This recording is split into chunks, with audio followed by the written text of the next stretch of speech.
ఓం శ్రీ గురుదేవాయ నమః. ఓం సల్లక్షణ సమారంభాం చిదానందేతి మధ్యమాం అస్మదాచార్య పర్యంతాం వందే గురు పరంపరాం. ఓం గీతామృత మహోదధయే నమః. ఓం గీతామృతాస్వాద ఆనందాయ నమః.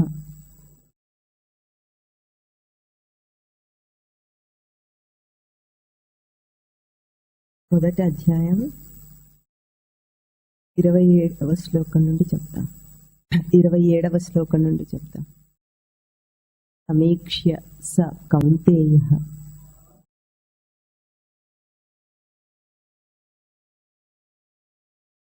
ఆఫ్ చేసుకో.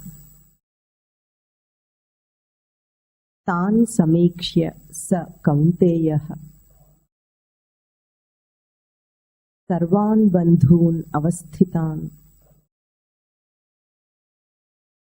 కృపయా పరయా ఆవిష్టః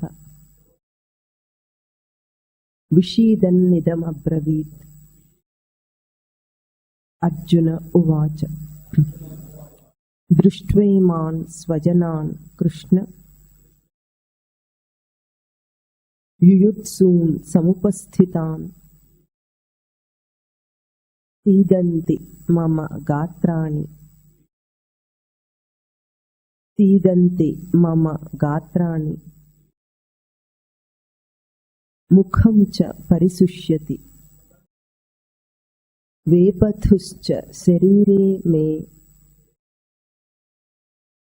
రోమహర్షశ్చ జాయతే గాండీవం స్రంసతే హస్తాత్ త్వచ్చైవ పరిదహ్యతే. ఈ శ్లోకాలని ఈ పూట మననం చేయాలి. అర్జునుడికి కలుగుతున్న ఈ విషాదం వెనుకాల ఉన్న సమస్య ఎక్కడ పుట్టిందో ఆ సమస్య యొక్క మూలాన్ని శాస్త్రము చక్కగా చెప్తోంది. ఇక్కడ ఉన్న ముందుకు వచ్చి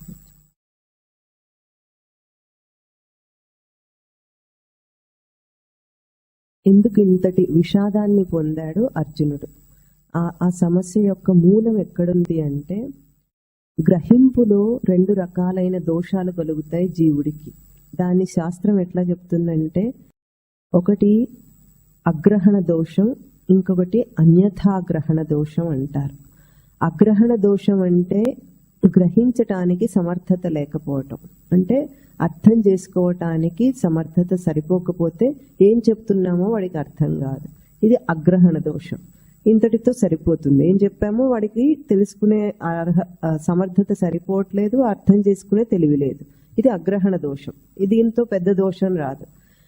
అన్యథాగ్రహణ దోషం అని ఇంకొకటి ఏమిటంటే, చెప్తున్నది అర్థం చేసుకోకుండా ఇంకోలాగా అర్థం చేసుకుంటాడు. చూస్తున్నదేదో అది అక్కడ ఉన్నదేదో అది చూడకుండా ఇంకోలాగా చూస్తాడు. ఇది అన్యథాగ్రహణ దోషం అన్నమాట. చెప్తున్నది అర్థం కాకపోతే అదో తీరు, ఇంకొకటి అర్థం చేసుకుంటే మనం చెప్పేది వేరు, వాడికి అర్థమయ్యేది వేరు. అట్లాగే జరిగింది ఇక్కడ. అన్యథాగ్రహణ దోషం వచ్చింది అర్జునుడికి. ఎందుకు? స్వామి ఏమన్నాడు? కురూన్ పశ్య అని తీసుకెళ్ళి అక్కడ నిలబెట్టాడు. భీష్మ ద్రోణ ప్రముఖతః సర్వేషాం చ మహీక్షితాం తీసుకెళ్ళి ఆ కౌరవుల ఎదుటన తీసుకెళ్లి కురూన్ పశ్య అని స్వామి యొక్క ఆదేశం ఇవ్వబడింది. స్వామి యొక్క ఆదేశం కురూన్ పశ్య అయితే అర్జునుడు ఏం చేశాడు? సర్వాన్ బంధూన్ అపశ్యత్ అన్నాడు. అంతేనా? వీళ్ళు ఎవరెవరిని చూసి వచ్చాడు? పితృన్, పితామహాన్, పౌత్రాన్, సఖీన్, శ్వశురాన్, మాతులాన్, భ్రాతృన్ అని అందరినీ బంధువులను చూసి వచ్చానని అన్నాడు. ఆ చూసిన వెంటనే ఏమైంది? విషాదాన్ని పొందాడు. పరమమైన దీనత్వం ఆవరించిందట అర్జునుడికి. అట్లాగే అంటే ఏమిటంటే, చెప్తున్నది అర్థం కాకపోతే ఏం కాదు, కానీ ఇంకొకలాగా అర్థం చేసుకుంటేనే శాస్త్రాన్ని కూడా అట్లాగే చేస్తారు ప్రజలు. చెప్తున్నది అర్థం కాదు, శాస్త్రం యొక్క తాత్పర్యం అర్థం కాదు, ఏ ఉద్దేశంతో శాస్త్రం ఏదైనా చెప్పిందో అదర్థం కాదు, దాన్ని తప్పుగా వాళ్ళు ఊహించుకున్న విధంగా అర్థం చేసుకునే ప్రయత్నం చేస్తారు. ఇది అన్యథాగ్రహణ దోషం అంటారు. ఇది ఎందుకు వచ్చింది అర్జునుడికి, దానివల్ల ఏమైంది, ఇక్కడ ఏమైంది, తాన్ సమీక్ష స కౌంతేయ, వారిని చూసి ఆ కౌంతేయుడు సర్వాన్ బంధూన్ అవస్థితాన్ తాన్ సమీక్ష ఏమైంది, కృపయా పరయా ఆవిష్ట, పరమమైన కృపను పొందాడట. కృప అంటే ఇక్కడ అర్థం ఏమిటి, దయను దీనత్వమును పొందుతున్నాడు అర్జునుడు. విషీదన్ నిదం అబ్రవీత్, దయను పొంది విషాదంలో మునిగిన వాడై ఈ మాటలను మాట్లాడుతున్నాడట. విషీదన్ ఇదం అబ్రవీత్, విషాదంలో మునిగి ఈ మాటలను మాట్లాడుతున్నాడు. ఇంత విషాదం రావటానికి ఒకటే కారణం, అక్కడ చూసింది బంధువులను కాదు, తనను చూసుకున్నాడు. పోయిన వారం చెప్పుకున్నాం మనం. అక్కడున్న వాడిని, అక్కడున్న తాతలను చూస్తున్నాడా, ఇక్కడున్న మనవాడిని చూస్తున్నాడా, అక్కడున్న తండ్రిని చూస్తున్నాడా, ఇక్కడున్న కొడుకుని చూస్తున్నాడా, అక్కడున్న అన్నదమ్ములను చూస్తున్నాడా, ఇక్కడున్న అన్నదమ్ముల పాత్రను చూస్తున్నాడా, అక్కడున్న మేనమావని చూస్తున్నాడా, మేనల్లుడిని చూసుకుంటున్నాడా. అంటే ఇక్కడున్న తనను తప్పుగా దర్శనం చేస్తే అప్పుడు అక్కడున్న వారు తప్పుగా కనిపిస్తారు. ఇది అక్కడ వచ్చిన దోషం అన్నమాట. ఎవరిని చూశారు, సర్వాన్ బంధూన్ అవస్థితాన్, బంధువులను చూశాడట. ఈ బంధువుల శబ్దాన్ని అర్థం చేసుకున్నాము. లోకంలో అందరూ బంధువులు ఉంటారా కదా, అందరూ బంధువులేనా, కాదు. ఎవరు బంధువులు, బ్లడ్ రిలేషన్. రక్త పరీక్ష చేసుకొని ఆ రక్తంతో మ్యాచ్ అయ్యే వాళ్ళందరూ బంధువులు అవుతారా? అప్పుడు ఇప్పుడు బి పాజిటివ్ గ్రూప్ ఉందనుకోండి, లోకంలో బి పాజిటివ్ అంతా మనకు అవుతారా? కాదు. బంధువు శబ్దం, బంధువు అని ఎవరిని అంటాం,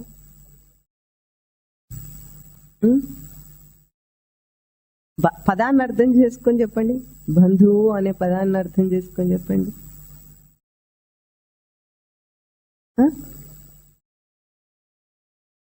రిలేషన్షిప్ అంటే ట్రాన్స్లేషన్ చెప్పారు మీరు, తెలుగు టు ఇంగ్లీష్ ట్రాన్స్లేషన్. పదాన్ని అర్థం చేసుకోవాలి. బంధువు అన్న పదమునికి రిలేషన్ అన్న పదము గ్రాస్ ట్రాన్స్లేషన్. అది ఇంగ్లీష్ లో అసలు ఏది పొసగనే పొసగదు, అసలు ఇంగ్లీష్ జోలికి వెళ్ళొద్దు మనం. బంధువు అంటే బంధించేవాడు బంధువు, అంతేనా? లేదా బంధించుకున్నవాడు బంధువు, అంతేనా? బంధం అంటే ముడివేయటం, కట్టుబాటు, ముడి వేసుకోవటం, కట్టి వేసుకోవటాన్ని బంధం అంటాం. రిలేషన్ అనే పదానికి ఇది అర్థం వచ్చిందా? రాదు. ఇంగ్లీష్లో అలాంటి అర్థాలు రావు.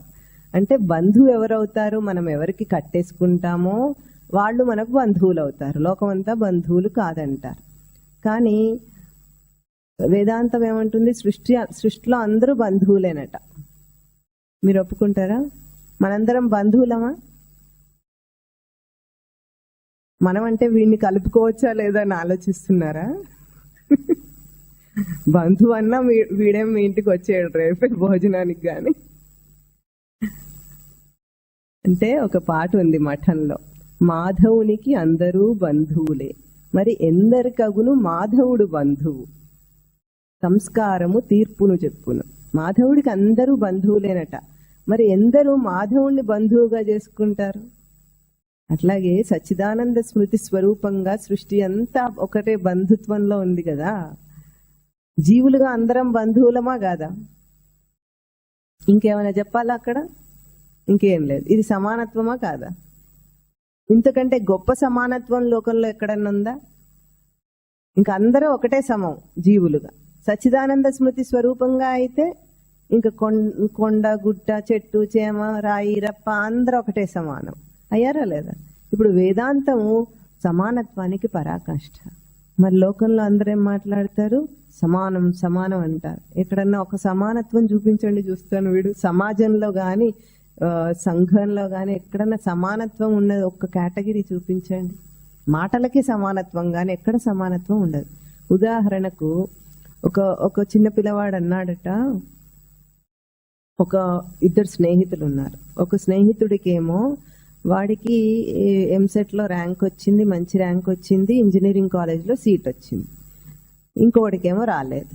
ఈ రాని పిల్లవాడు అన్నాడట, చిన్నప్పటి నుండి 1వ తరగతి నుండి ఇద్దరం ఒకటే స్కూల్లో చదువుకున్నాం, ఒకే బెంచ్ లో కూర్చొని చదువుకున్నాం, 10th క్లాస్ దాకా కలిసి చదువుకున్నాం, ఇంటర్మీడియట్ లో కూడా చైనా కాలేజ్ లోనే చదువుకున్నాం. చైనా కాలేజ్ అంటే మీకు తెలుసా? చైతన్య నారాయణ కాలేజ్, దాన్ని చైనా అంటారు. ఇద్దరం సమానంగా రుబ్బబడ్డాం.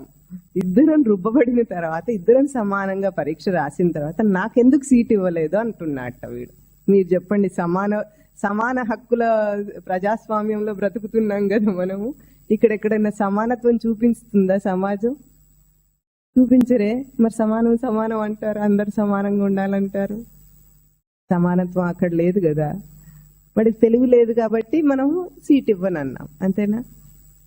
ఇంకా ఒక కుల వ్యవస్థ వచ్చేటప్పటికి లోకంలో అందరూ ఏమంటారు? అందరూ సమానం, మనుషులందరూ సమానం అంటారా? కోస్తే అందరికి ఒకటే రక్తం వస్తుందా అంటారా లేదా? ఎవరంటారు ఈ మాట? ఎక్కువగా ప్రేమించి పెళ్లిళ్ళు చేసుకున్న వాళ్ళు ఉంటారు చూసారా, వాళ్ళు ఏమంటారు? కోస్తే అందరికి ఒకటే రక్తం వస్తుంది కాబట్టి కులం లేదు, మతం లేదు, ఏం లేదంటారు. అవునా? ఇప్పుడు చెప్పండి, కోస్తే ఒకటే రక్తం వస్తుంది కాబట్టి ఇద్దరికి సీట్ ఇవ్వాలా లేదా? చెప్పండి, ఇవ్వాలి కదా. మరి సమాజంలో సమానత్వం ఎక్కడుంది? పోనీ సమాజంలో ఎట్లాగూ లేదు. కుటుంబ వ్యవస్థలో సమానత్వం ఉందా అండి? కొడుకు కూతురు ఉన్నారు, ఇద్దరు సమానం కదా.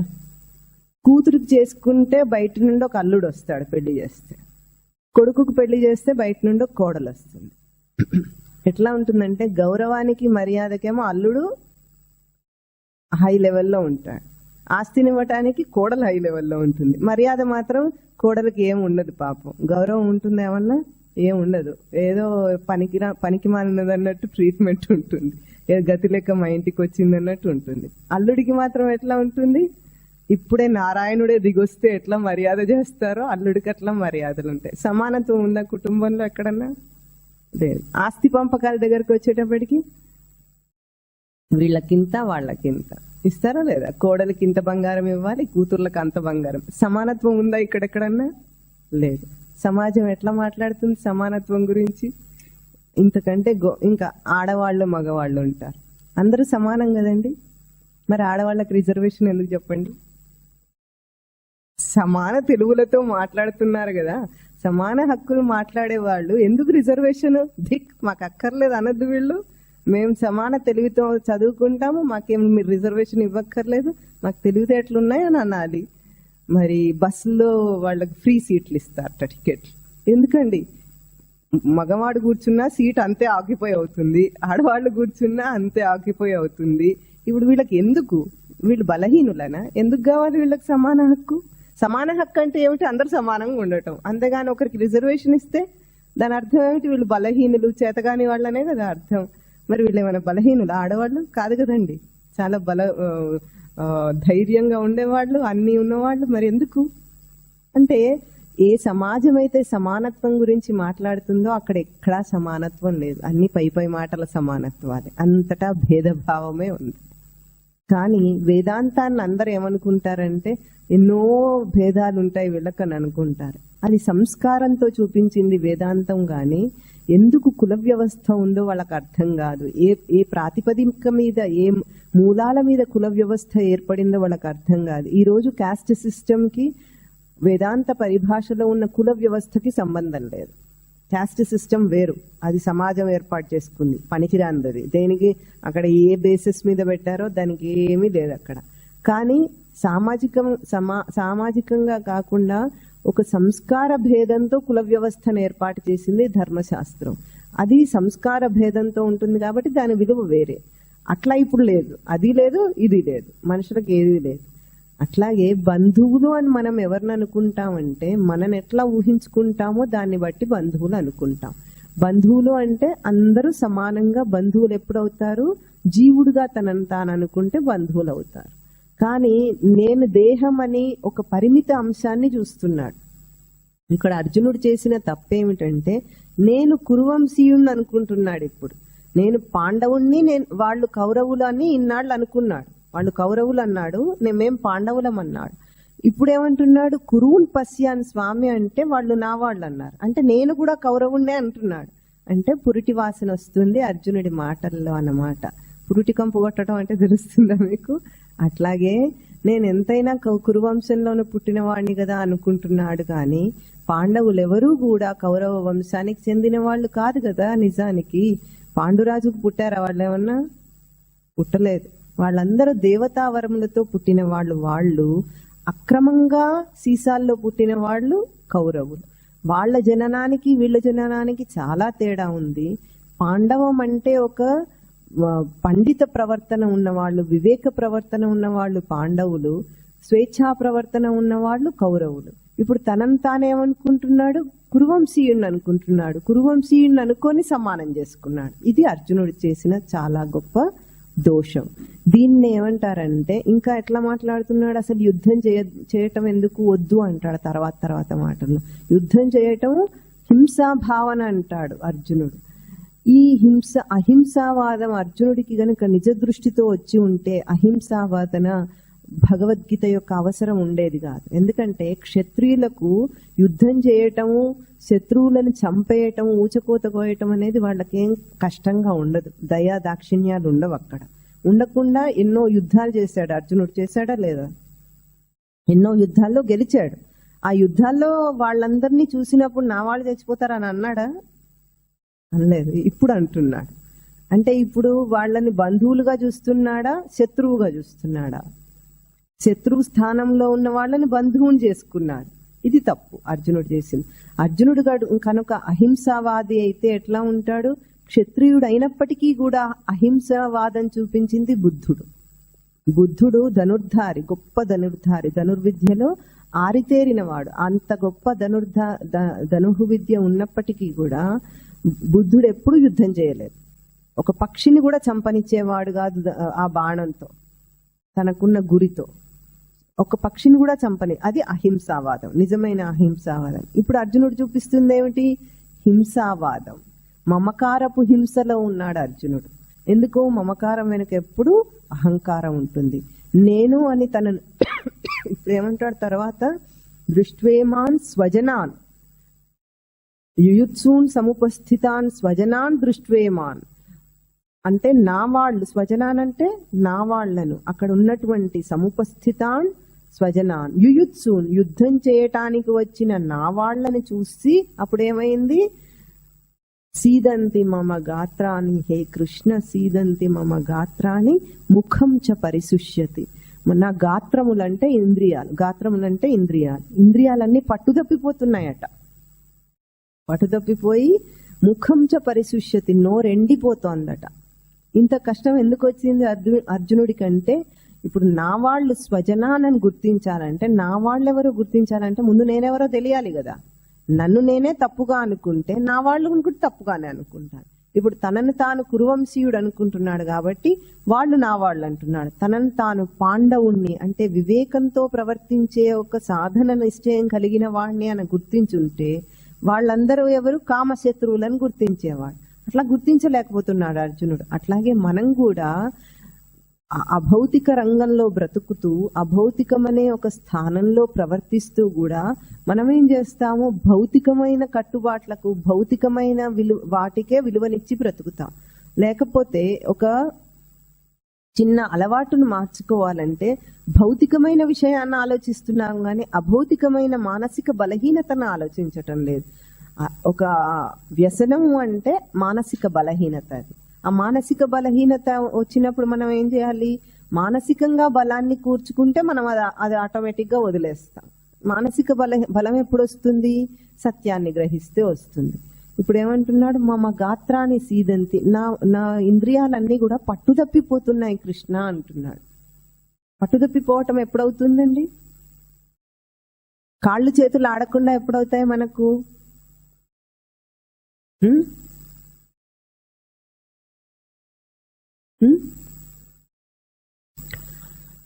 సరే, ఒక ఉపమానం చెప్తాడు. మన వాళ్ళు ఎవరైనా ఐసీయూలో అడ్మిట్ అయి ఉన్నారనుకోండి, మనకి ఎట్లా ఉంటుంది? అసలు ఏం తోచట్లేదు, కాళ్ళు చేతులు ఆడట్లేదు. అదే పక్కింటి వాళ్ళు ఎవరో బంధువులు కొంచెం దూరంగా ఉన్న వాళ్ళు ఐసీయూలో అడ్మిట్ అవ్వాల్సిన పరిస్థితి వస్తే మనం వాళ్ళకి ఎన్నో చెప్తాం, సూచనలు సలహాలు చెప్తామా లేదా? ఏం చెప్తాం? ఈ హాస్పిటల్ మంచిది కాదండి, ఆ డాక్టర్ మంచివాడండి, అక్కడైతే మోసం చేయరు, ఇటువంటివన్నీ చెప్తామా లేదా? కానీ మన ఇంట్లో వాళ్ళకి వెంటనే హార్ట్ అటాక్ ఏదో వచ్చింది అనుకోండి, మనం ఏం చేస్తాం? అసలు ఏం కాళ్ళు చేతులు ఆడట్లేదు, నాకు అసలు ఏం చేయాలో తోచట్లేదు, బుద్ధికి తోచదు, కాళ్ళు చేతులు కూడా ఆడటం లేదు, ఏం అర్థం కాకుండా ఉంటుంది. ఎందుకయింది అట్లా? అన్ని తెలివితేటలు కదా మనకు లోకంలో, అన్ని తెలుసు, అన్ని తెలిసిన వాళ్ళం అయ్యుండి కూడా ఆ సమయానికి ఏది ఉపయోగానికి ఎందుకు రాకుండా అవుతుంది? కేవలం మమకారం. నా వాళ్ళు అనగానే, నా వాళ్ళు అన్నదానికి కూడా, ఒక డాక్టర్ ఉన్నాడు అనుకోండి, ఓపెన్ హార్ట్ సర్జరీ చేయాలి, చేస్తాడు. ఎంతమందికి చేస్తాడు? ఎంతమందికైనా చేస్తాడు. రోజుకు 2 ఆపరేషన్లు చేయాలన్నా 4-5 గంటలు నిలబడి అంత శ్రమ కోర్చి చేసేస్తాడు. టేబుల్ మీద ఉన్నది నా కొడుకు అని తెలిసిందనుకోండి, వాడు చేస్తాడా? చీదంతి మమ గాత్ర అని అంటాడు. నా చేతులు కాళ్ళు వణుకుతున్నాయి, పట్టు తప్పిపోతున్నాయి అంటాడు. ఎప్పుడు డాక్టర్ తన వాళ్ళకి ట్రీట్మెంట్ ఇవ్వలేడు. తన భార్య గాని తన కొడుకు గాని టేబుల్ మీద ఉంటే చేయలేడు ఆ పని. అదే ఇంతమందికి చేశాడు. ఇప్పటికీ 100 మందికి చేసేసి దేవుడు అనిపించుకున్నాడు అందరి చేత. మీరు దేవుడయ్యా, నన్ను రక్షించాడని అందరూ పొగిడారు కూడా. అంత పని చేయగలిగిన వాడు కూడా తన వాళ్ళనే మమకారం వచ్చేటప్పటికి అంత పోతుంది. ఆ రోగం వచ్చింది ఇప్పుడు అర్జునుడికి. ఇంతమందిని, అర్జునుడు ఎట్లాంటి వాడండి మీకు తెలుసా? పిడుగుబడినప్పుడు ఏమని నామాలు చెప్పుకుంటారు? అర్జున, ఫల్గుణ, కిరీటి, ధనంజయ, శ్వేతవాహన, భీభత్స, సవ్యసాచ అని చెప్తారా లేదా? అంటే అర్జునుడి పేరు చెప్తేనే భయం పారిపోతుందట. అటువంటి ఆ అర్జునుడికి ఇప్పుడు భయం వచ్చింది, దీనత్వం వచ్చింది. పరయా కృపయా ఆవిష్ట, పరమమైన కృప కలుగుతుంటాడు. దీనభావం, దయ అన్ని ఆవరించిన ఆవిష్ట. పరయా కృపయా ఆవిష్ట అంటే చుట్టబడ్డాడట ఆ దయ చేత. అంటే కళ్ళకు భ్రాంతి కమ్ముకుంది, ఏం అర్థం కావటం లేదు, ఏం చేస్తున్నాడో తానెవరో కూడా అర్థం కావట్లేదు. అర్జునుడు ఎంతటి గొప్ప వీరుడో అదేమి గుర్తు రావట్లేదు ఇప్పుడు. మమ గాత్రాన్ని సీదంతి అయిపోయింది, కాళ్ళు చేతులు పట్టు తప్పిపోతున్నాయి. కృష్ణ ముఖం చ పరిశుష్యతి, నోరు ఎండిపోతుందట. నోరు ఎప్పుడు ఎండిపోతుందండి మనకు? ఎంతో మందికి ఎన్నో మాటలు చెప్పగలిగిన వాడికి నోరు ఎండిపోయి నోరు పెకలటం లేదండి, మాట రావట్లేదండి అని ఎప్పుడవుతుంది? టెన్షన్. కరెక్ట్, టెన్షన్ పదం వాడారు. టెన్షన్ లో ఉన్నప్పుడు. టెన్షన్ అంటే ఏమిటండి?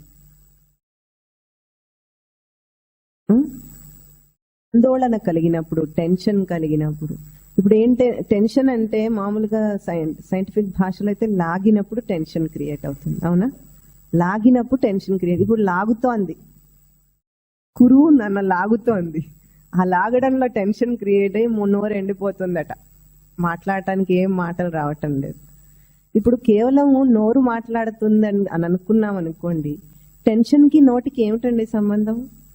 ఏం లేదు కదా. నోరుకి వోకల్ కార్డ్ ఏదైతే ఉందో ఇది కనుక ఒక మెషిన్ లాంటిది అయితే టెన్షన్ పడితే దీనికి ఏమిటి? మాట్లాడచ్చు కదా. కాదు, ఇది టెన్షన్ క్రియేట్ చేసినప్పుడు నోరు పెకలటం లేదంటాం మనం. ఎందుకు అంటే అభౌతికమైన ఒక మానసిక దీనత్వం, బలహీనత భౌతికం మీద అంత ప్రభావం చూపిస్తుంది. ఎందుకు వచ్చింది ఆ మానసిక బలహీనత? మమకారం వల్ల.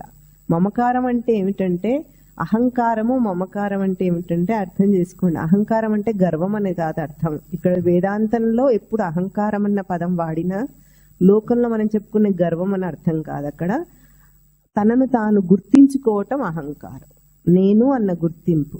ఆ నేను అన్న గుర్తింపు, నేను ఒక దేహంతో ఒక మనిషిని గుర్తించుకుంటే దానికి ఒక పరిధి ఏర్పడినట్టు. దేహం దేనికి? ఒక వంశానికి చెందినదై ఉంటుంది.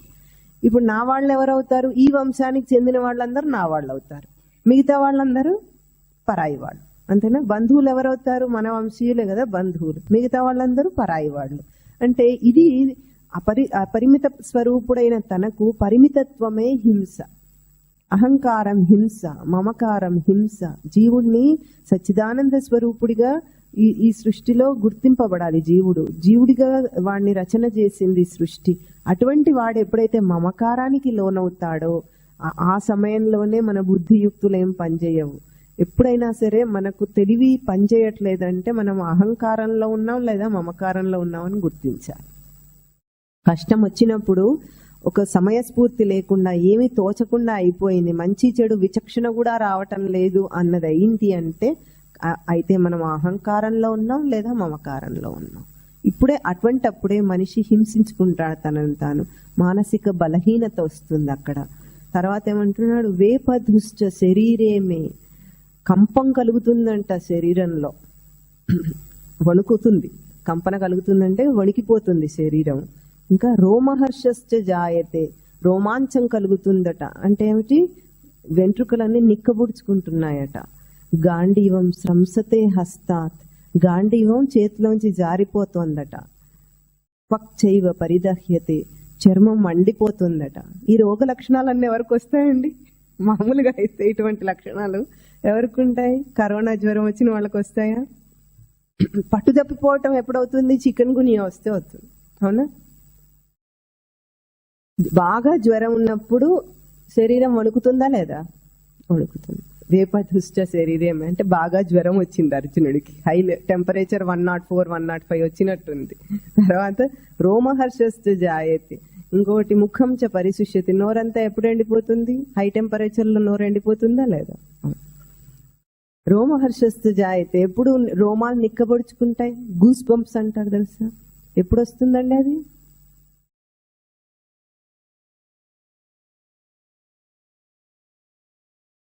ఆశ్చర్యకరమైన విషయం, ఆందోళనకరమైన విషయం విన్నప్పుడు మన రోమాలన్నీ నిక్కబడుచుకుంటాయి. ఇప్పుడు ఆశ్చర్యం ఉంది, యుద్ధం చేస్తానని ముందే తెలుసా లేదా?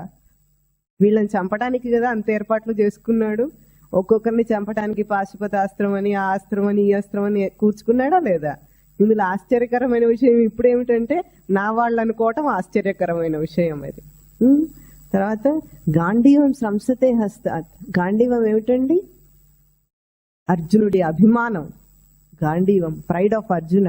ఇదివరకు మనం ఒక కథ చెప్పుకున్నాం కదా, నన్నేమన్నా ఊరుకుంటాను గాని నా గాంధీవాన్ని ఎవరైనా అవమానిస్తే మాత్రం వాళ్ళని నేను చంపేస్తానన్నాడు. అది ధర్మరాజు అయినా సరే అంతటి ప్రతిజ్ఞ చేసిన అర్జునుడి చేతిలోంచి గాంధీవం చేతిలోంచే జారిపోతుందట చివరికి. ఎంత దీనత్వం వచ్చింది చూడండి. ఇంకా తర్వాత త్వక్చైవ పరిదహ్యతే, చర్మం మండిపోతుందట. చర్మం ఎప్పుడు మండిపోతుంది? హై టెంపరేచర్లు ఉన్నాయి కదా, మంట పుడుతుంది మనిషికి. అంటే ఇవన్నీ చూసి స్వామి గబుక్కున డాక్టర్ దగ్గరికి తీసుకెళ్లలేదు కృష్ణుడు. మనలాంటి వాళ్ళమైతే ఏం చేస్తాం? గబుక్కున అంబులెన్స్ కి ఫోన్ చేసి వీటికి ఏమో అయ్యింది, నోరు ఎండిపోతుందంటే, లేకపోతే ఏం చేస్తామంటే ఒక కొబ్బరి బొండమో లేకపోతే ఏదైనా కూల్ డ్రింక్ తెచ్చి కాస్త నీళ్లు తాగినైనా కూర్చొనైనా కాసేపు టెన్షన్ లో ఉన్నట్టున్నాం అంటాం, అవునా? మనమైతే అలాంటి పనులే చేస్తాం. లేదా డాక్టర్ దగ్గరికి తీసుకెళ్తాం. డాక్టర్ ఇంకా గొప్పవాడు. ఇప్పుడు ఇవన్నీ దేహమునకు జ్వరం వల్ల, అంటే బయట వాతావరణం వల్ల వచ్చిన వల్ల ఈ మార్పులు జరిగినాయా? అర్జునుడికి లేదా మానసికమైన బలహీనత వల్ల జరిగినాయా? మానసిక బలహీనత వల్ల దేహంలో మార్పులు వచ్చేసినాయి అన్నమాట. అంటే మనసు టెన్షన్ పడితే దేహం ఇట్లా అవుతుందని చెప్తున్నారు అక్కడ. ఇప్పుడు మనం ఏం చేస్తామంటే, మానసిక రోగం వస్తే ఏ డాక్టర్ దగ్గర తీసుకెళ్తారు? సైకియాట్రిస్ట్ దగ్గరకు తీసుకెళ్తారు. కరెక్ట్. ఆ సైకియాట్రిస్ట్ ఇంకా గొప్పవాడు. ఎటువంటి గొప్పవాడంటే మానసిక రుగ్మత, దాని పేరు అది కదా. మనసు భౌతికమా అభౌతికమా అండి? అభౌతికం. అభౌతికమైన దానికి రోగం వస్తే మందులు దేనికి ఇస్తారండి? డిప్రెషన్ లో భౌతిక మెదడుకి ఇస్తాడు. ఏమైనా తెలుగున్న వాళ్ళు చేసే పని ఇది? మనసుకు ఏదైనా రోగం వస్తే మనసుకు బలాన్ని ఇచ్చేది ఏదైనా విషయం చెప్తే వాడు బలవంతుడు అవుతాడు, బలం తెచ్చుకుంటాడు. అదే తీసుకెళ్లి డాక్టర్ దగ్గర తీసుకెళ్తే వాళ్ళు ఏమిస్తారు? సెడేషన్ ఇస్తారు. బ్రెయిన్ కి సెడేషన్ ఇస్తే బ్రెయిన్ యాక్టివిటీ తగ్గిపోతుంది కాబట్టి వాడు మానసికంగా కొన్నాళ్ళు మత్తులో మగతగా ఉంటాడు. ఇది వాళ్ళు ఇచ్చే ట్రీట్మెంట్. కొన్నాళ్ళకు వాడే సర్దుకుంటాడు అని అనుకుంటారు. అట్లా చేయలేదు కృష్ణ పరమాత్మ. ఒక సైకియాట్రిస్ట్ దగ్గర తీసుకెళ్తాను పద తొందరగా అని అనలేదు. లేదంటే మమ్మ గాత్రాన్ని సీదంతి, చేతులు కాళ్ళు వణుకుతున్నాయంటే రీవైటల్ టాబ్లెట్ ఇస్తాను పద అర్జున, నీ కాళ్ళు చేతులకు బలం వస్తుంది, గాంధీవం గట్టిగా పట్టుకుంటావని అన్నారా?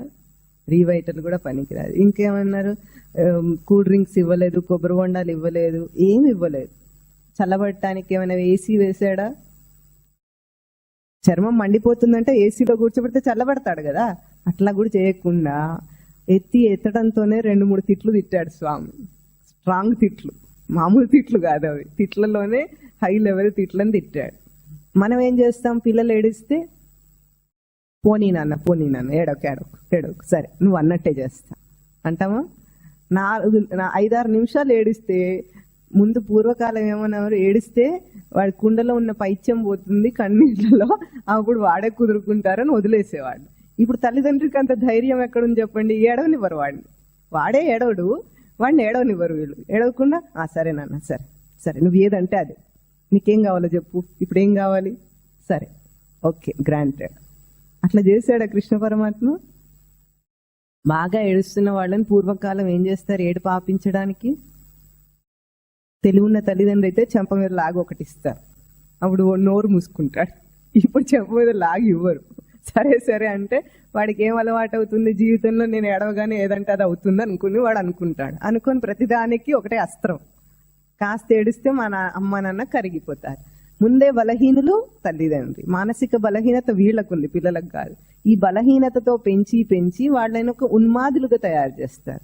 ఎట్లా ఉంటుంది, రేపు ప్రపంచంలోకి వెళ్ళిన తర్వాత అన్ని వీడి మాటలు ఏమైనా నెగ్గుతాయా? ఇంట్లో అంటే అమ్మ నాన్న సరే అన్నారు, లోకం అంతా సరే అంటుందా? ఏది సరే అనేది. డబ్బు ఉంటే మాత్రం అన్ని వస్తాయా? రావు. అప్పుడు వాడు ఏమవుతాడు? ఉన్మాది తయారవుతాడు. అంటే ఎదుటివాడిని చంపేస్తాడు, లేకపోతే వాడు చచ్చిపోతాడు. అటువంటి ఉన్మాదులను తయారు చేసే సమాజం ఎందుకు వచ్చింది? మానసిక బలహీనతను మనం వాళ్ళ లోపల పెంపొందించి దానికి మనస్సుకు బలాన్ని ఇచ్చే 4 విషయాలను ఒక్కదాన్ని కూడా చెప్పం. పూర్వకాలం తల్లిదండ్రులకు ఇంత వేదాంతం తెలియకపోయినా గానీ జీవిత సత్యాలు కొన్ని తెలుస్తాయి. ఈ కాలంలో తల్లిదండ్రికి జీవిత సత్యాలు తెలియదు. పైన కనిపించిందంతా పై నాటకమే సత్యం అన్నట్టు బ్రతుకుతారు. అదే పిల్లలకు కూడా నేర్పిస్తారు. ఆ నాటకంలో కాస్త ఒడిదొడుకులు వచ్చినా వాడు తట్టుకోలేడు. ఇది మానసిక బలహీనతతో పెంచడం అంటారు. అట్లాగే మన మనస్సును కూడా మానసిక బలహీనతతో పెంచినప్పుడు అదేదంటే మనం అదే చేస్తాం. మనసు ఎట్లా ఆడిస్తే మనం అది చేస్తాం. ఒక్క నిగ్రహ శక్తి కూడా మనకు ఉండదు. అట్లాంటి పరిస్థితుల్లో ఉన్న అర్జునుడి యొక్క రూపాన్ని ఇక్కడ చూపిస్తున్నారు. అదేం చేశాడు స్వామి? క్షుద్రం హృదయ దౌర్బల్యం త్యక్తోత్తిష్ట అన్నారు.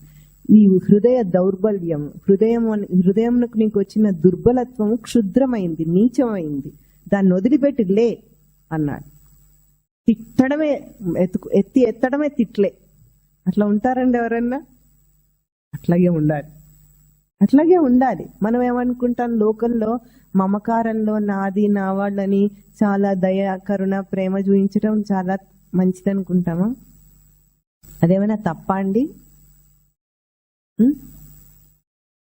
తప్పున్నారా? తప్పు మమకారంలో బంధించటం. ఎందుకంటే తనను తాను తప్పుగా ఊహించుకొని అందరినీ ఆ బంధంలో బంధించి మానసికంగా అందరూ బలహీనులవుతున్నారు. అదే సత్యం తెలుసుకుంటే ఏమవుతుంది? అందరూ సమానం అవుతారు, అందరూ మానసికంగా దృఢంగా ఉంటారు. స్వామి ఏమన్నాడు? అందరూ చచ్చిపోతారని అర్జునుడు ఏడుస్తుంటే దానికి ఒకటే పరిష్కారం ఏం చూపించాడు? అసలు చావనేదే సృష్టిలో లేదయ్యా, నువ్వెవడు చేస్తాడని ఏడుస్తున్నావు అని అడిగాడు. సాంఖ్యయోగం మొదలు పెట్టటమే ఎవడు చేస్తాడని ఏడుస్తున్నావు ఇంతకీ? అసలు చావనేది సృష్టిలో లేకపోతే అప్పుడు మనకు ధైర్యం వస్తుందా లేదా చెప్పండి? ఒక్కడు చచ్చిపోతేనే ఎంతో భయపడి బాధపడిపోతామే కుటుంబంలో. అట్లాంటిది అర్జునుడికి ఉన్న వాళ్ళు అందరూ చచ్చిపోతారని అర్జునుడు ఏడుస్తుంటే ఇదెక్కడి గోల నీకు? ఇంత విషమ సమయంలో చచ్చిపోతారని ఏడుస్తున్నావు ఏమిటంటున్నాడు. ఇంతకంటే కష్ట సమయం ఇంకేముంటుందండి? ఇంకేం ఉండదు కదా. అయినా సరే అది కష్టమే కాదంటున్నాడు స్వామి. అంటే సాంఖ్యయోగంలో చెప్పిన స్పష్టమైన ఒక వేదాంతాన్ని గనక ముందే మనిషి తెలుసుకుని ఉంటే వాడెప్పుడు కూడా మానసికంగా బలహీనపడడు. అందుకే వేదాంతాన్ని తెలుసుకొని జీవితాన్ని గడపాలి. ఈరోజు పిల్లలకు డిప్రెషన్ వచ్చినప్పుడు వాళ్ళకి కావాల్సింది సైకియాట్రిస్ట్ కాదు, సైకాలజిస్ట్, అంతకంటే కాదు. సైకాలజిస్ట్ ఏం చేస్తాడు? కౌన్సిలింగ్ చేస్తాడు. కొన్ని లౌకికమైన ఏవైనా విషయాలు చెప్పి వాళ్ళని బలంగా తయారు చేసే ప్రయత్నం చేస్తాడు. కానీ ప్రమాణాత్మకంగా చూపించి నీ స్వరూపం ఇది, ఇవన్నీ విషయాలు అశాశ్వతమైనవి, వీటి కోసం నువ్వు కృంగిపోవాల్సిన అవసరం లేదని చెప్పగలిగింది వేదాంతం ఒక్కటే. ఆ వేదాంతం తెలుసుకున్న వాడైతే ఆ ధైర్యంతో బ్రతుకుతాడు. తర్వాత ఎన్ని ఒడిదొడుకులు వచ్చినా సరే తనను తాను గట్టిగా నిలదొక్కుకోగలుగుతాడు. ఎందుకు? భగవద్గీత చెప్పేదంతా ఒకటే, సమానత్వం. ఏమిటి? జయాపజయాలందు సమానత్వం ఉండాలి, లాభ నష్టములందు సమానత్వం ఉండాలి అని ఎందుకు చెప్తోంది? రెండూ సమానమే. ఎట్లా సమానం చెప్పండి? జయము అపజయము సమానం ఎట్లా అవుతాయి?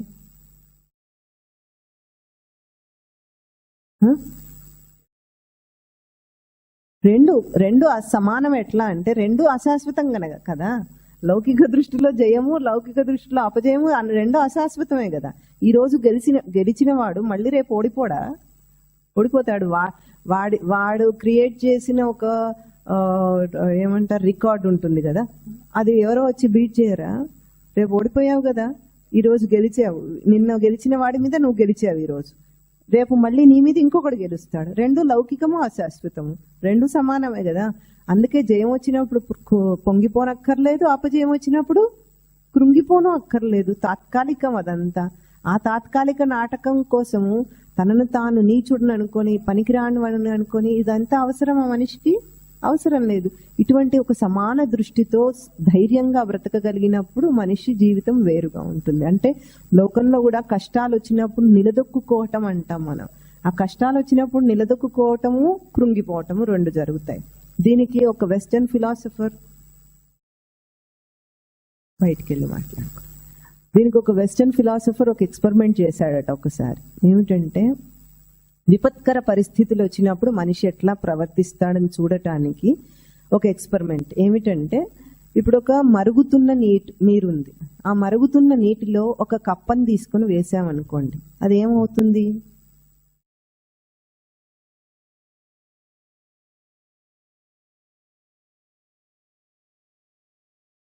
ఇంకా ఆలోచించండి. బయటికి దూకుతుంది అది వెంటనే. అది కప్ప కదా, మనమైతే దూకలేము, అది కప్ప, దానికి దూకటం వచ్చు.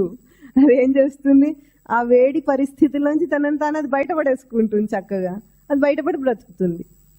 ఇదే ఒక కప్పను మామూలు నీటిలో వేసి క్రమంగా నీరుని వేడెక్కించామనుకోండి, అప్పుడేమవుతుంది?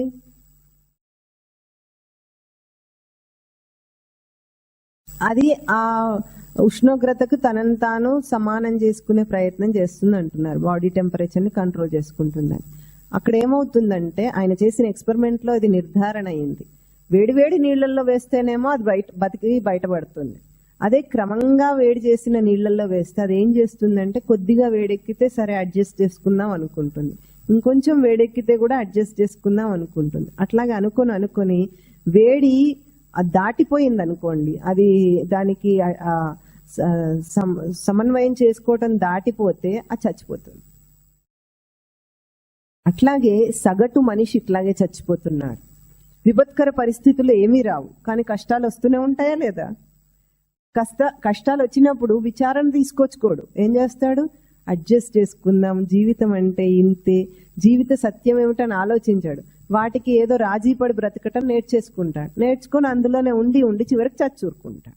అదే పెద్ద పెద్ద కష్టాలు వచ్చిన వాళ్ళు ఎప్పుడు కూడా చాలా చక్కగా బయటికి తేలుతారు.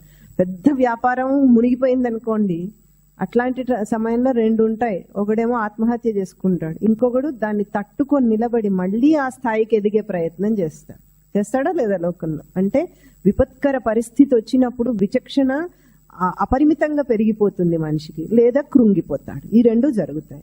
ఇప్పుడు అర్జునుడికి కూడా అటువంటి విపత్కర పరిస్థితే వచ్చింది, కానీ అర్జునుడు కృంగిపోయాడు కూడా. కృంగిపోయినప్పటికీ కూడా విచారణ పుట్టింది అందులోంచి. విచారణ పుట్టి కృష్ణుడిని ఆశ్రయించాడు. ఈ విచారణ కూడా అర్జునుడికే ఎందుకు కలిగింది ఈ దీనత్వం మనం ఆలోచించాలి. ఇప్పుడు అక్కడ ఎవరున్నారు? ధర్మరాజు ఉన్నాడు, దుర్యోధనుడు కూడా ఉన్నాడు. అర్జునుడు, దుర్యోధనుడు, ధర్మరాజు, మూడు పాత్రల్లో దుర్యోధనుడికి విచారణ ఎందుకు రాలేదు? ఇంతమంది చచ్చిపోతారు, నా వాళ్ళందరూ చచ్చిపోతారు ఎందుకు అనుకోవట్లేదంటే, అక్కడ దుర్యోధనుడిది స్వార్థం, పూర్తిగా స్వార్థం. స్వార్థంలో తన లాభం తను చూసుకుంటాడు, కానీ ఎదుటివాడికి వచ్చే నష్టాన్ని అసలు చూసుకోడు. దీన్ని ఏమంటారు? గుడ్డితనం అంటారు. స్వార్థంతో అందరినీ వాడుకోవటాన్ని గుడ్డితనం అంటాడు. గాఢ అంధకారంలో ఉన్నాడు. ఈ లోకంలో భోగాలతో, భోగ విలాసాలతో బ్రతికే వాళ్ళందరూ దుర్యోధనులు లాంటి వాళ్ళు. నాకేం తక్కువైంది అనుకొని బ్రతుకుతారు. జీవితంలో విచారణ ఎప్పుడు కలగదు వాళ్లకు. జీవిత సత్యం మరణం ఎదురుగా ఉన్నప్పుడు కూడా విచారణ చేసుకోలేరు. భోగాల్లో ఉన్నవాడు చచ్చిపోడా? నా వాళ్ళనేవాడు చచ్చిపోతారా లేదా? అయినా అటువంటి వచ్చినా కూడా నాకు డబ్బు ఉంది, నేను భోగాల్లో ఉన్నాను, నాకేం తక్కువ అని జీవిత సత్యాన్ని చూడకుండానే బ్రతుకుతారు. ఇంకొక కేటగిరీ వచ్చి ధర్మరాజు. ఈ దీనత్వము ధర్మరాజు కలగాలి అసలైతే కదా. ఎందుకు? దయాసముద్రుడా కాదా? కృపాసముద్రుడు, దయాసముద్రుడు, ఇంకా శాంతి కాముకుడు, ఇలాంటి దీనత్వం నా వాళ్ళు నా బంధువులు అనేది ధర్మరాజుకు కలగాలి గాని అర్జునుడికి కలిగిందే ఇక్కడ విచిత్రంగా. ఎందుకు కలిగింది? దీన్ని ఏమంటారంటే కష్టాలు కొని తెచ్చుకోవటం అంటారు అర్జునుడిని. నేను చూస్తా ఎవరున్నారో అక్కడ అని అన్నాడా లేదా? ఎవరెవరు యుద్ధం చేస్తారో చూస్తానని మధ్యలోకి వెళ్ళి చంపేస్తా పొడి చేస్తానన్నవాడు మధ్యలో నిలబెట్టమని చూశాడు. అది కష్టాన్ని కొని తెచ్చుకున్నట్టు అయింది. ఇప్పుడు చూసినంత వెంటనే ఏమైంది? తప్పుగా చూశాడు. శత్రువుని చూడకుండా నా వాళ్ళని చూశాడు. ఇది ఎందుకు ధర్మరాజుకు కలగలేదు? శాంతి ఓం శాంతి అంటుంటాడా లేదా ఎప్పుడు? ఎందుకు కలగలేదు ధర్మరాజుకు? అర్జునుడికి ఎందుకు కలగాల్సి వచ్చింది? యుద్ధం చేయటానికే పుట్టిన మహావీరుడైతే యోధుడై ఉండి నేను ఇప్పుడు ఎవరిని చంపలేను బాబోయ్, అందరిని చచ్చిపోతారు, అందరు విధవలు అవుతారు, తర్వాత వస్తుంది ఇంకా మెలోడ్రామా అంతా ముందుకే ఉంది. ఎందుకు కలగలేదు అంటే ధర్మరాజుది రాజీ పడే జీవితం, సగటు జీవితం. ధార్మికంగానే ఉన్నానండి, నేను ఎవరికి అపకారం చేయనండి అనుకుంటూ వాళ్ళు కల్పించుకున్న ధర్మాల్లో అందరూ బ్రతుకుతారా లేదా? ఎవరైనా అందరూ దుర్యోధనుడిలాగా ఉంటారా చెప్పండి? ఉండరు. ఎట్లా? సగటు జీవితంలో నేను చాలా మంచివాడిని, నేను నీతిపరుణ్ణి, నేను ఎవరికి హాని చేయను, నాదేదో నేను బ్రతుకుతున్నాను అనుకొని రాజీ పడిపోయి కష్టాలు వస్తుంటే కూడా వాటిని విచారణ చేసుకోకుండా ఇంతే కదా జీవితంలో కష్టాలు సుఖాలు వస్తూనే ఉంటాయి, తట్టుకుంటూ ఉండాలని అనుకుంటాడు, పుడతాడు, చచ్చిపోతాడు. కానీ అర్జునుడు లాంటి వాడు అట్లా చేయడు. అర్జునుడు ఏం చేశాడు? విచారణ చేశాడు. మౌలికమైన విషయాల మీద విచారణ చేశాడు. ఏమిటి అసలు ఈ పుట్టుక చావులేమిటి? నా వాళ్ళు నీ వాళ్ళన్న బంధం ఏమిటి? నీవు నేనన్న ఈ బంధం ఏమిటి? ఈ ఆట ఏమిటి? అసలు ఏం జరుగుతుంది ఇక్కడ అన్న విచారణ అర్జునుడికి కలుగుతుంది గాని ధర్మరాజుకు దుర్యోధనుడికి కలగదు. ఎందుకు? అర్జునుడి స్థితి ఎటువంటిది?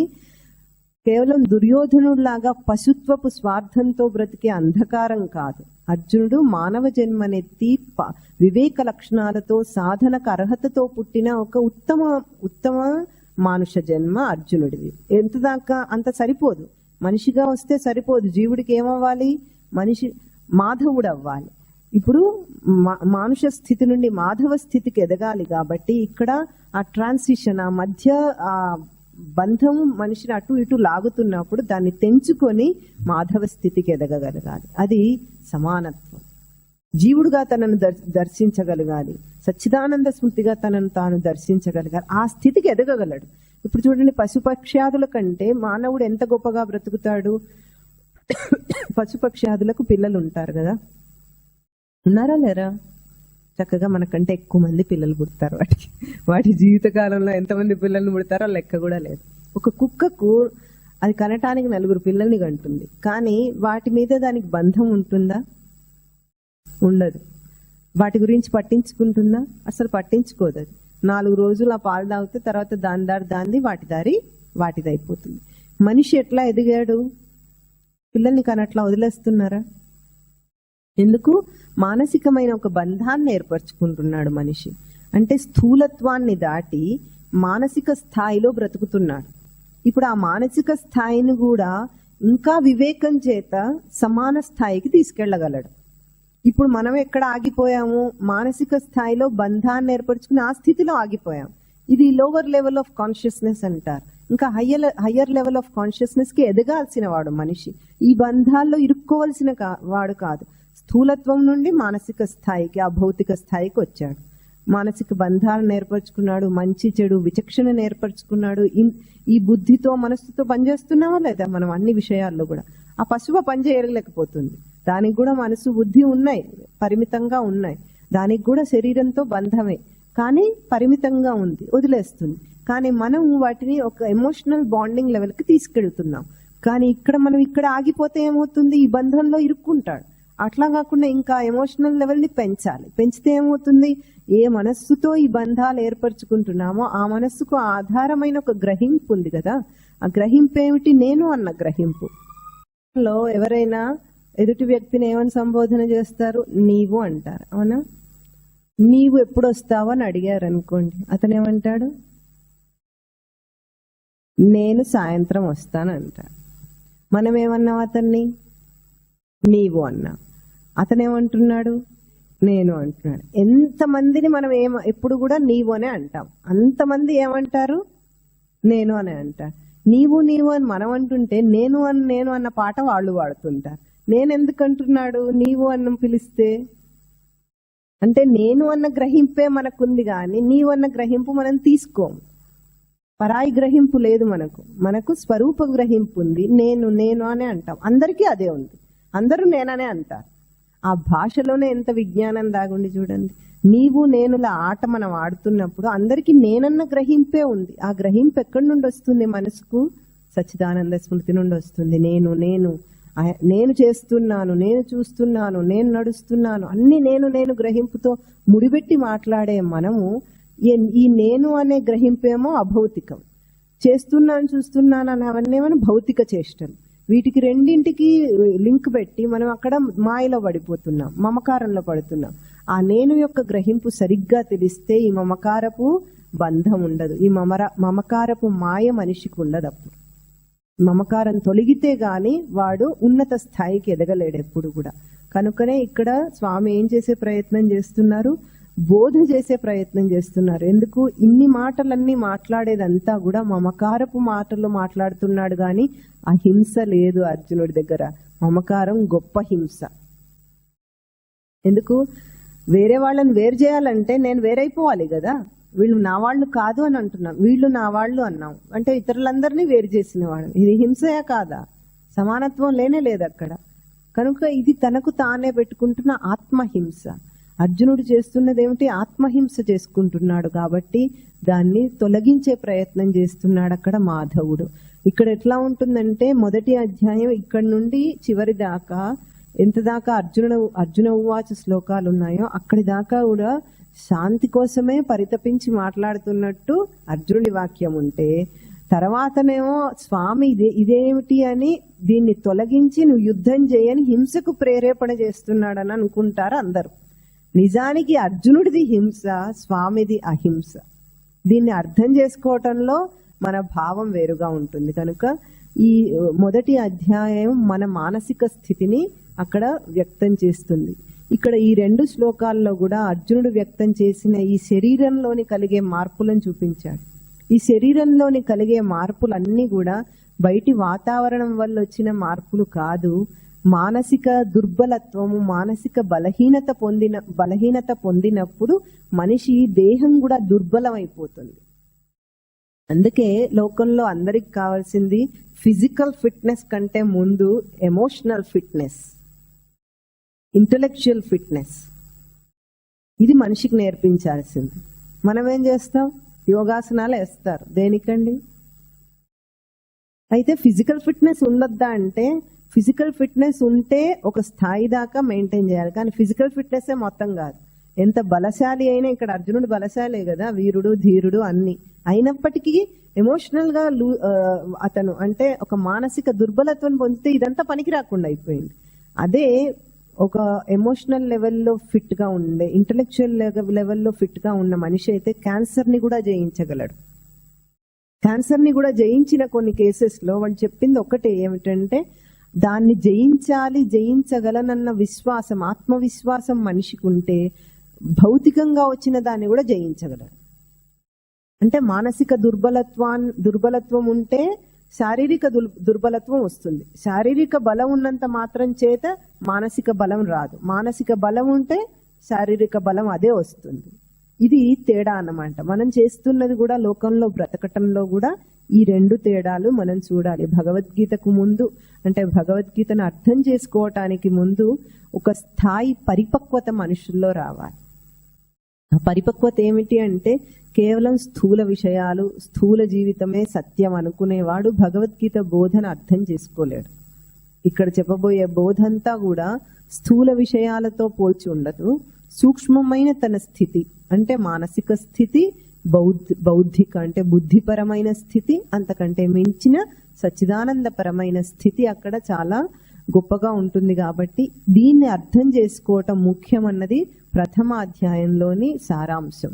ఈ కథను ఇట్లా చిత్రీకరించటంలో కూడా చాలా గొప్ప విశిష్టత ఉంది పౌరాణికంగా. ఎందుకంటే అర్జునుడు లాంటి ఒక గొప్ప క్యారెక్టర్ని అక్కడ చూపించి, ఒక పాత్రను అక్కడ చూపించి అంత చక్కగా ఉన్న అర్జునుడికి కూడా ఇటువంటి దుర్బలత్వము దుస్థితి కలుగుతుందని చూపించినప్పుడు అక్కడ అర్థం ఏమిటంటే, ఎంతటి సాధన నిశ్చయం ఉన్న వాడికైనా గాంధీవం శ్రంసతే హస్తాత్, గాంధీవం అంటే అర్జునుడి యొక్క పౌరుషం, అర్జునుడి యొక్క అభిమానం, అర్జునుడి యొక్క వీరత్వం, శూరత్వం, అది కూడా చేత జారిపోతుందంటే ఒక్క ఇంద్రియాన్ని నిగ్రహించడానికి మనిషి ముందడుగు వేసినప్పుడు ఇవన్నీ కలుగుతాయి వాడికి. నేను ఎట్లా చేయగలను అంటాడు. అంతటి వీరుడు కూడా. అటువంటి వాడికి కూడా ఈ దుస్థితి కలుగుతుందని చూపిస్తుంది ఈ కథ. అయితే ఏం చేయాలి? అప్పుడు కృంగిపోవద్దు. ఆ కథలో ముందుకు ఏం జరిగింది, అర్జునుడు ఏం చేశాడో అదంతా కూడా మనం చూస్తూ ఉండాలి. ఏం చేశాడు? కృష్ణుడిని ఆశ్రయించాడు. కృష్ణుడు ఏం చేశాడు? మానసిక బలాన్ని ఇచ్చే బోధనిచ్చాడు. అప్పుడు కుదురుకున్నాడు అర్జునుడు. బయట మనం వాడే టాబ్లెట్లు కానీ, బలానికి వాడే టాబ్లెట్లు కానీ, డ్రింకులు ఉంటాయి చూసారా, అవేవో గ్లూకాండీలో ఏవో వాడితే మనిషి కొంత దేహం కుదుటపడుతుంది అంతేగాని మనసుకి ఏం బలం రావివ్వని. కనుక ఈ బోధ ఎటువంటి బోధ అంటే దానికి ఒక గ్రౌండ్ ప్రిపేర్ చేస్తున్నారు. అటువంటి పరిపక్వ దశకు మనం కూడా కొంచెం వెళుతూ ఉంటేనే సాంఖ్యయోగాన్ని తట్టుకునే శక్తి మనకు వస్తుంది, సాంఖ్యయోగాన్ని జీర్ణింపజేసుకునే శక్తి మనకు వస్తుంది. కనుక అందరూ కూడా అటువంటి సాధన నిశ్చయంతో, ఇంద్రియ నిగ్రహంతో ముందుకు వెళ్తూ భగవద్గీతను శ్రవణం చేయాలి. చెప్పండి. తాన్ సమీక్ష్య స కౌంతేయః సర్వాన్ బంధూన్ అవస్థితాన్ కృపయా పరయా ఆవిష్టః విషీదన్నిదమబ్రవీత్. అర్జున ఉవాచ దృష్ట్వేమాన్ స్వజనాన్ కృష్ణ యుయుత్సూన్ సముపస్థితాన్ సీదంతి మమ గాత్రాణి ముఖం చ పరిశుష్యతి